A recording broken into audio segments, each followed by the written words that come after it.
দলদাস হয়ে যাবে। আমি আল্লাহ যাদের তোমরা চাটুকারি করবে, দলদাস হয়ে যাবে, তাদেরকে ক্ষমতায় এনে আমি আল্লাহ তাদের হাতেই তোমাদেরকে মিটিয়ে দেব, তাদের হাতেই তোমাদেরকে লাঞ্ছিত করব।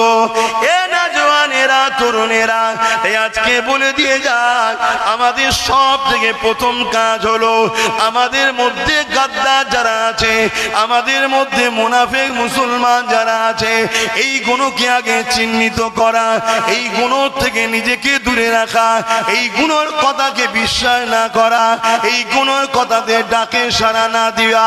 এ যুবকেরা, তরুণেরা, বাপেরা, যেমন আব্দুল্লাহ ইবনে উবাই, তার মুখে দাড়ি ছিল, মাথায় টুপি ছিল, সে নামাজ পড়তো, রোজা রাখতো, নবী পাকের সঙ্গে হজ করেছে, জিহাদে গেছে, কিন্তু কোরআন তাকে জাহান্নামী ঘোষণা দিয়েছে।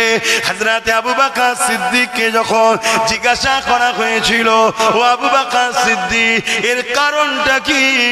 আপনি যা করেছেন ও তা করেছে।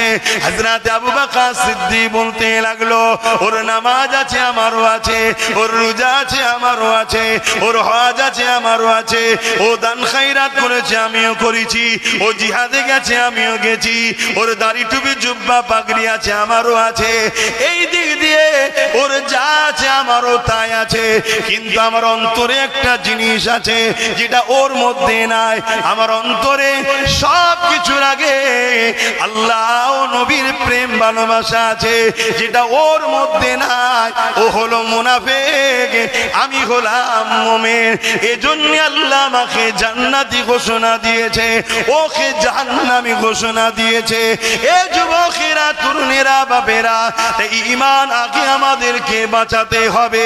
কেন? যুগে যুগে ইসলামকে মিটাবার জন্য আজকে জালিমদের থেকেও অনেক ভয়ঙ্কর ভয়ঙ্কর জালিম এসেছে। যেমন ফেরাউন এসেছিল, নমরুদ এসেছিল, এজিদ এসেছিল, চিঙ্গিস খান এসেছিল, এইভাবে মুসলিম নামধারী হতভাগা আকবরও ছিল। এরা যুগে যুগে ইসলামকে মুছে দিবার পরিকল্পনা করেছিল, কিন্তু মনে রাখবে